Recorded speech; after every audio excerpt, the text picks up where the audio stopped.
A British supermarket was fined £300,000 over a punnet of strawberries. Not a warning letter. 4 guilty pleas in a Crown Court. And the whole case started with one pensioner's complaint. You'll have their name before the end because what they did to that punnet, they did to millions. Here's another one. Of the 10 big supermarkets in this country, 9 publish at least something about the pesticides they allow on your fruit. 1 publishes nothing at all, no list of what it monitors, no list of what it restricts, an empty page where your protection should be. That name is coming too. And the strawberries themselves. When government testers sampled them, 95% carried residues of so-called forever chemicals, the ones that take decades to break down. The British-grown punnets came back at 91%. Buying the Union Jack label didn't protect you. Nobody mentioned any of this at the shelf. Here's what the whole aisle is counting on, that a red berry in clear plastic sells itself, that you'll taste the disappointment at home, blame the weather, and buy another punnet next week, because you remember what a strawberry is supposed to taste like, warm from a field you stood in, staining your fingers,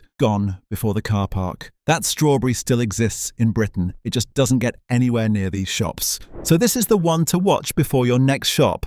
8 UK supermarkets you shouldn't buy strawberries from right now, and exactly why. Don't skip ahead because the worst one comes last, and it's the only one on the list with a criminal record. Stay to the end and I'll give you the way out while the season's actually on, where the real ones are this month, what they cost, and a 5-second check on any punnet in any shop that tells you the truth before you pay. Let's start with the fruit they don't dare serve at Wimbledon. In early June, Wimbledon published its food prices for this year's championships. Strawberries and cream, £2.70. That made headlines because the price hadn't moved since 2010, and this year it finally did, by 20p. Buried inside that little story is everything wrong with the punnet in your fridge. Here's what matters. Wimbledon doesn't buy strawberries the way a supermarket does. The whole tournament is supplied by one grower, a family farm in Kent called Hugh Low Farms, growing a British bred variety called Malling Centenary. Picked in the morning, served that same afternoon, no depot, no lorries, no days in a chiller. When the strawberry is the product, that's the supply chain you build.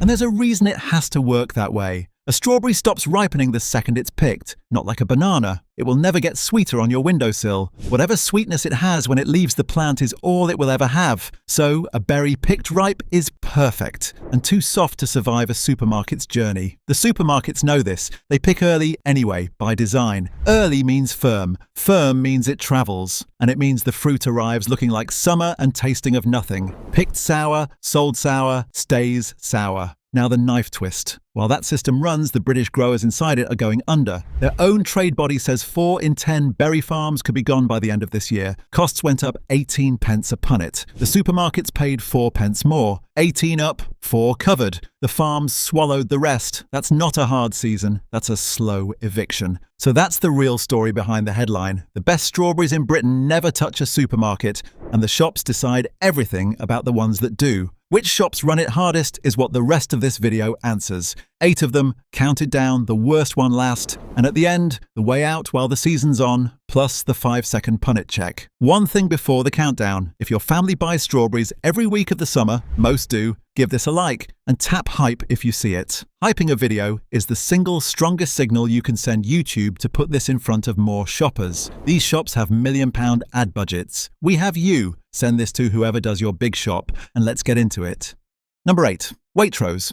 Waitrose is where you go to buy better. That's the whole understanding. Pay more, get fruit someone cared about. So look at what better means in their berry aisle now. Last summer, Waitrose launched King strawberries, berries up to 90 grams a piece, roughly double the size of a normal one, sold as a luxury tier. Own brand strawberry sales jumped 68%. The organic Dutchie line went up 300. The proposition isn't flavor you can verify, it's spectacle. A strawberry the size of a small plum, priced like an event. Think about what that buys you. Nobody at that shelf is promising you a sweeter strawberry. They can't, and the careful shops know it. What you're being offered is a bigger one because bigger is the only kind of better this chilled chain can reliably deliver, and you're paying event prices to take the same gamble as everyone else. And remember the biology from the start because it doesn't bend for a posh shop. Size is grown on the plant, but taste is decided at picking, and these still ride the same chilled chain as everything else on this list. A giant berry picked early is simply more disappointment per bite.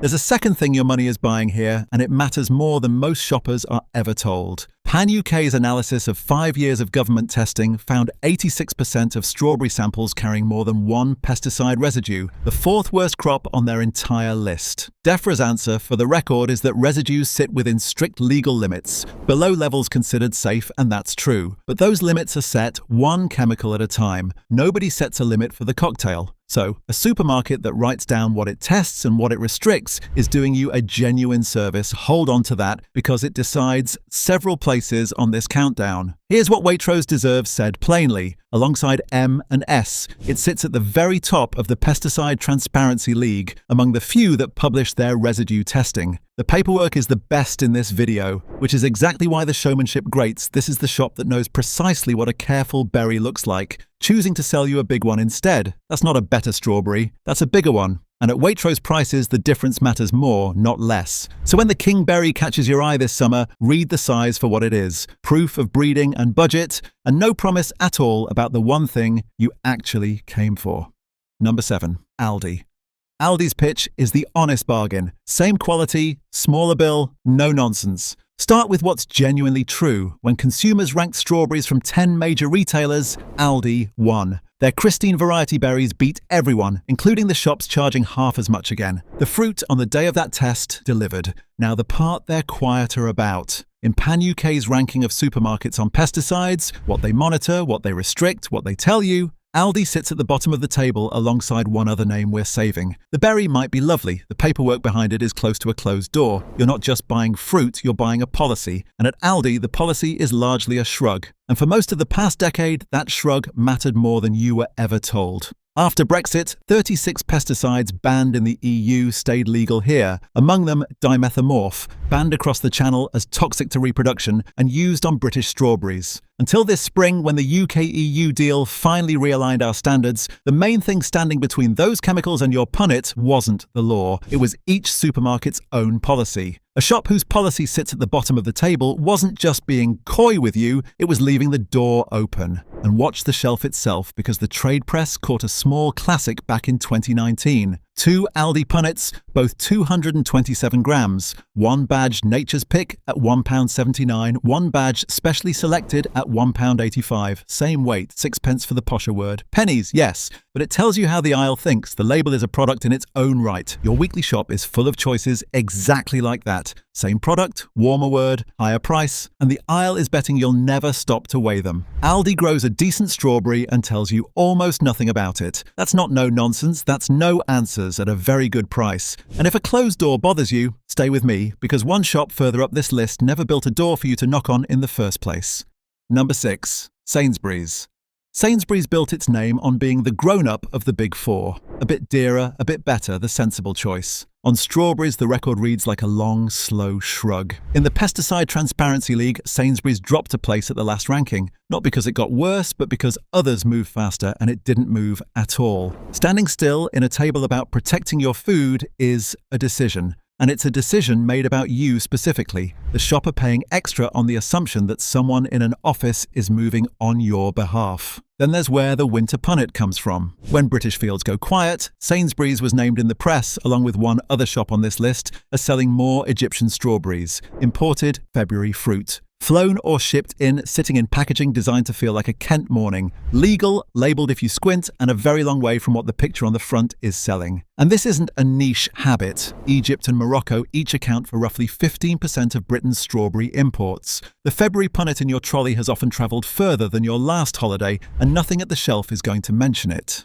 And the fruit in season? Mid-table. 6th of 10 in that consumer ranking, the polite word the tasters reached for was watery. Last summer, its berries made the news for a different reason. The freak spring meant supersized strawberries on its shelves, some the size of kiwis. Bigger made headlines, better didn't. Here's the part that should sting if this is your shop. The whole Sainsbury's proposition asked you to pay the grown-up premium week in, week out. Add that premium up across a summer of punnets, and what the tasters found at the end of it was 6th place and the word watery. Sainsbury's didn't wreck the British strawberry, it just stopped competing on the only thing that counts, and kept the grown-up prices anyway. Standing still is cheap. You're the one funding the impression of movement. Number 5. M&S.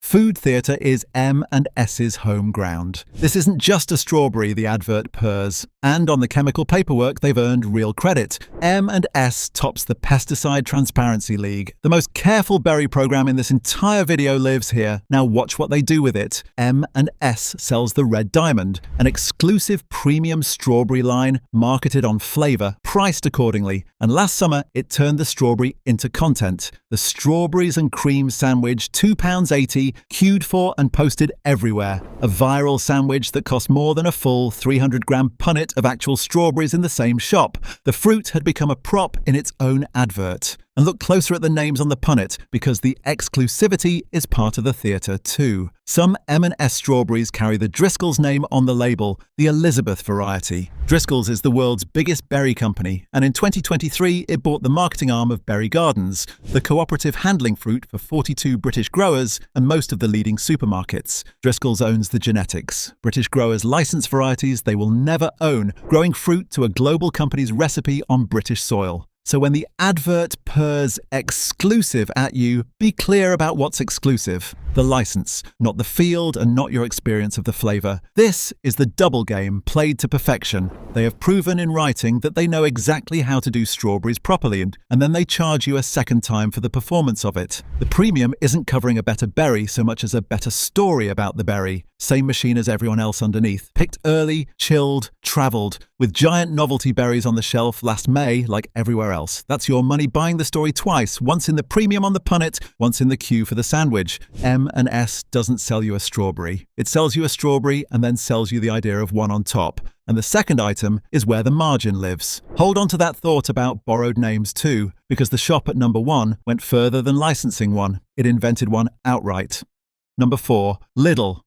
Halfway and the strangest entry on the list, because Lidl is somehow both one of the few real friends the British strawberry has and part of the problem. The good half is real, so here it is straight. The British Growers Trade Body named Lidl its Retailer of the Year for backing British berries, sales of them up 26%. And when concerns were raised about conditions on Spanish winter farms, Lidl was the one that commissioned its own human rights assessment of the region. On paper, the discounter out-Britishes the Big Four. If you've ever wanted to reward a supermarket for doing the right thing with your money, this is the half that earns it. Then you taste it. In that same 10 retailer consumer test, Lidl landed at the bottom alongside Asda. Mushy, watery, soft was the verdict on the fruit itself. Backing British growers means little if what reaches the shelf has been picked and chilled into surrender. And in the Transparency League, Lidl slipped a place at the last count. Because here's the thing about the two halves. You can't taste an award. The trophy sits in a trade press release, the punnet sits in your fridge, and in the only blind test we have, that punnet finished at the bottom of the table. Whatever Lidl is doing right at the farm gate, what survives the journey to your kitchen is the same picked early, chilled flat fruit as everywhere else on this list. Then there's the punnet.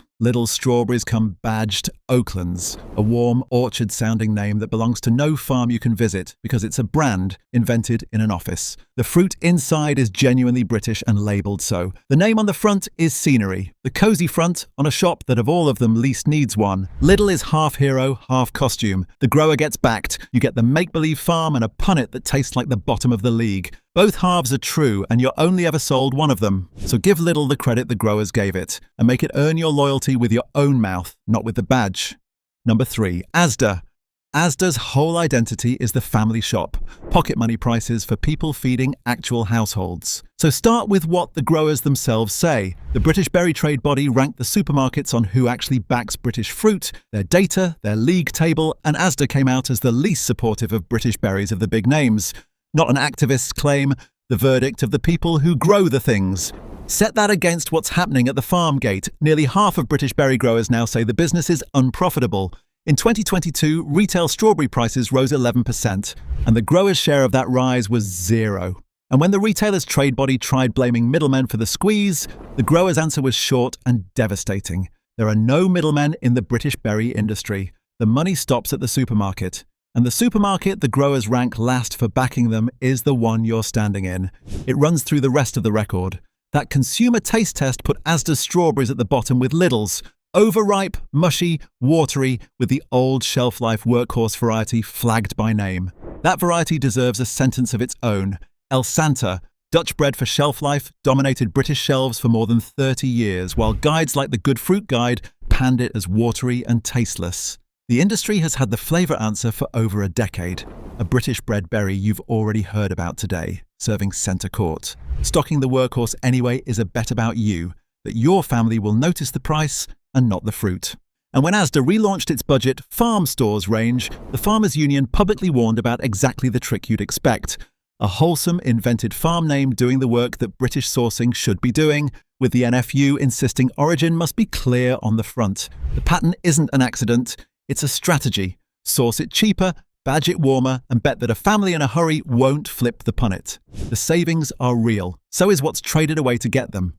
Asda treats the British strawberry the way it treats own brand cola. A price point first, a product second. The difference is no one's childhood summer's taste of cola.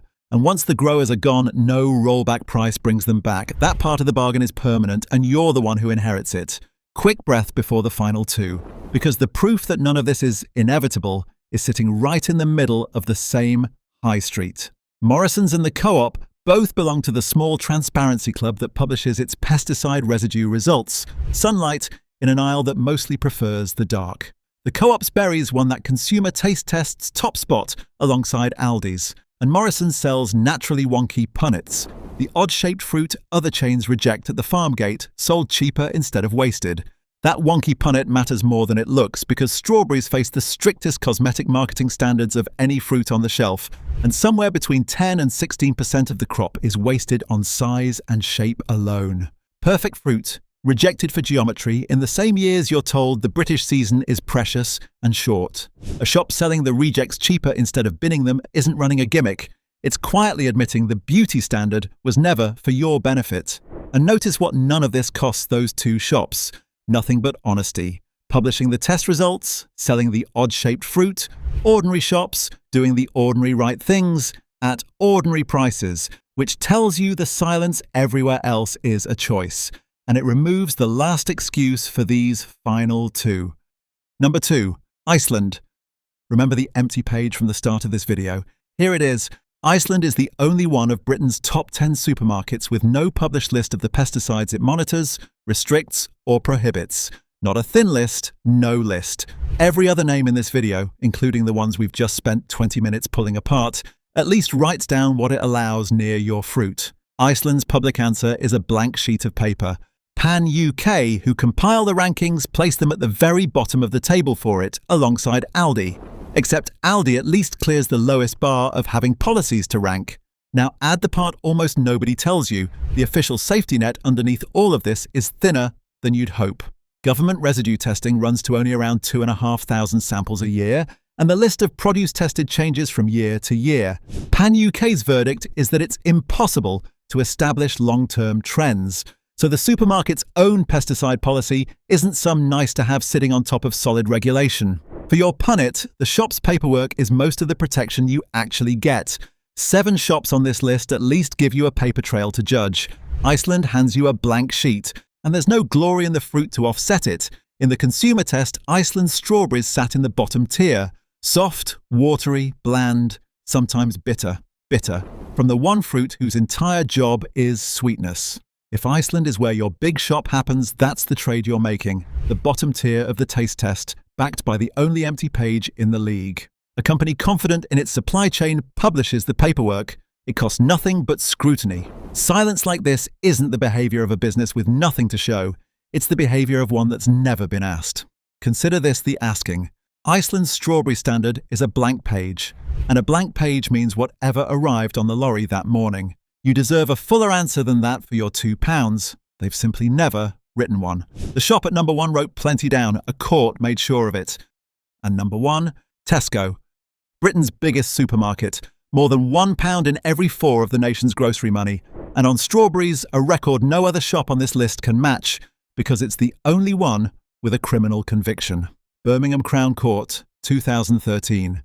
Tesco had run its British strawberries at half price, £1.99, with £2.99 and £3.99 crossed out for 14 weeks. The catch? The offer ran longer than the higher price ever did. A single pensioner smelled a rat, contacted trading standards, and Tesco entered 4 guilty pleas on counts of misleading pricing. £300,000 in fines, £65,000 in costs over strawberries, caught not by a regulator's sweep, by one shopper who checked. Stay with that for a second, because it tells you how the machine expects you to behave. 14 weeks is most of a British strawberry season. For all of it, shoppers, people like you in a hurry trusting the shelf edge, believed they were beating the system at £1.99. The discount was the system. The court's word for it, 4 times over, was misleading. One pensioner reading one price tag properly is the only reason you ever heard about it, which should make you wonder how many shelf-edge stories nobody has checked yet.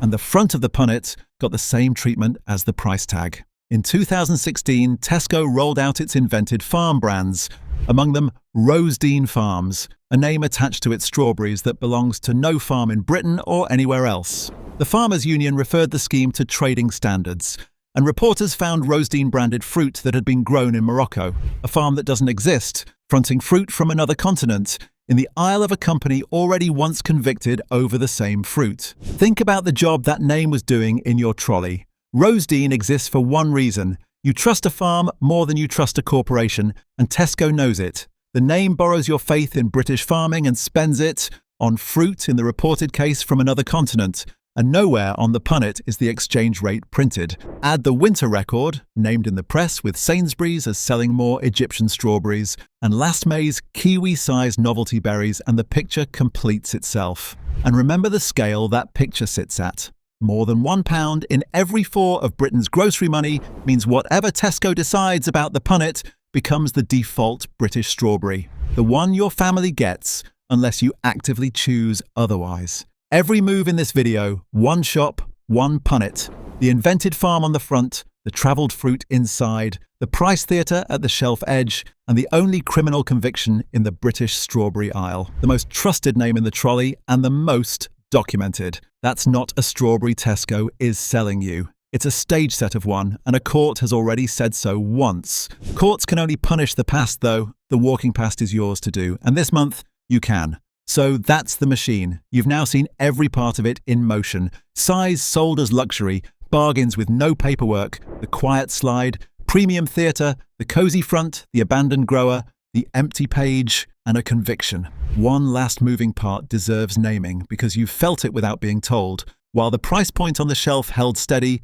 the punnet itself quietly shrank. Growers like Annabelle Macon-Jones have said on the record that supermarkets shrink pack sizes to dodge the price barriers shoppers notice, and that orders get threatened when growers push back. Smaller punnet, same money, your money. Now here's the part that matters more, because right now, this exact month, is the one time of year you can walk straight past all of it. Prices below were checked this week. Treat them as a guide. The verdicts don't move. Go and pick them yourself. The British season is live as you watch this, and Pick Your Own Farms are open across the country. PickYourOwnFarms.org.uk lists them by region. Expect anywhere from £4 a kilo at the cheaper farms to 11 or so at the boutique ones. And here's why it beats every punnet in this video regardless. You pick them ripe. The biology that ruins the supermarket berry runs in your favour the moment you're the one picking. An hour in a field, fruit at its actual peak, and the kids learn what the fuss was about. And while you're in that field, do the one thing no supermarket can afford you to do. Eat one, warm, straight off the plant. That's your calibration berry. Once your mouth relearns what ripe actually means, the shelf-edge theatre loses its grip on you for good. You'll know within one bite which shops on this list have been betting on you forgetting. The directory search takes seconds. The season gives you a handful of weekends. The single best strawberry transaction available in Britain, and it only exists for a few more weeks. If you're buying, buy by the calendar. British field strawberries, June and July. That's the window when the fruit is picked riper and travels least. A punnet marked British in March means heated glasshouse fruit grown through the winter, legal, impressive, and not the same thing. The flag matters less than the month. 2 numbers put that rule in context for you. Britain imports more than 60,000 tons of strawberries a year. That's the fruit quietly filling the gap your eye never registers. And around 90% of the British crop itself now grows on tabletops under cover, which is how a June fruit became a February to December shelf fixture. None of that is illegal and none of it is flavour. The calendar is the one label the machine can't redesign. June and July belong to you and the British field. Most of the rest of the year belongs to the machine, and now you know which is which. Plant one pot once. A strawberry plant costs £1 to £2, lives 3 to 4 years, and gives you 400 to 600 grams a season, and cold-stored runners planted now will crop this very summer. One grow bag on a patio out-delivers a £3 punnet by August. 60 to 90 days from a cold-stored runner to fruit plant in June. Pick before the school holidays end. Run the sums against the shelf, and one plant repays its price inside the first season, then keeps cropping for 3 or 4 more. It is, genuinely, the cheapest strawberry in Britain, and the only one in this video whose grower you can completely vouch for, because it's you. And when it has to be a supermarket punnet, use the shops that show their work. Co-op and Morrison's publish their residue testing. M&S and Waitrose top that league. Lidl backs the British grower harder than anyone, by the grower's own award. None of them are perfect, you've just heard the full charge sheet. But transparency is the one habit you can reward at the till, and rewarding it is how the rest of the aisle learns. Because supermarkets read tills the way you read headlines. Every punnet you buy from a shop that publishes its testing is a vote, counted in the only election this aisle ever runs. And you vote every week whether you mean to or not. You don't need to write to anyone, and you don't need to boycott anything. You just move your punnet money to where the paperwork is, and let the machine draw its own conclusions. If there's one thing to take from all this, it's the 5-second punnet flip. Turn it over and read 3 things. The shoulders, if there's white or green at the top of the berry, it was picked sour, and sour is what it stays. That's not ripening waiting to happen, it's a decision someone made at a farm gate. The variety, the good ones print it, and a name like Malling Centenary, the Wimbledon berry on the label, is a grower competing on flavour. No variety at all means commodity fruit, and the origin with the month, British in June is a field, British in January is a power bill. 5 seconds. The front of the punnet is the advert, the back is the confession. And the variety line repays your 5 seconds more than anything else on the label, because the good fruit does pass through this machine. Even Tesco prints Malling Centenary on some of its punnets. The label is how you catch the right fruit on the right day in the wrong shop.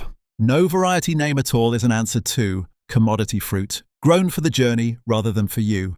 Read the back once and you'll never unsee it. The same aisle splits into 2 aisles and only one of them was grown for your mouth. Next time a red box is about to go in your trolley on autopilot, you'll know what to check. Hype this so somebody else does too and pass it to whoever buys the fruit in your house. One more thing before you go about that January punnet. When British fields are empty, more than 60% of our winter strawberries come from one region of southern Spain. And the UN's own rapporteur described conditions for pickers there that in his words routinely amount to forced labour. Different season, different supply chain, same aisle. The summer strawberry has problems, the winter one has secrets. So the calendar rule you learned tonight does double duty. In June it protects your taste buds, and in January it protects your conscience. Worth knowing before the nights draw in. You now know what the punnet won't tell you. Who's been convicted, who publishes nothing, who's squeezing the growers, and how to walk past all of it while the sun's out. Tell me in the comments which aisle we should pull apart next. Your suggestions decide what we investigate. We do one of these every single week, so subscribe and you won't miss the next name. Until then, pick them while the season's here, give your summer money to the people who grow for flavour, and never settle for less than you and your family deserve.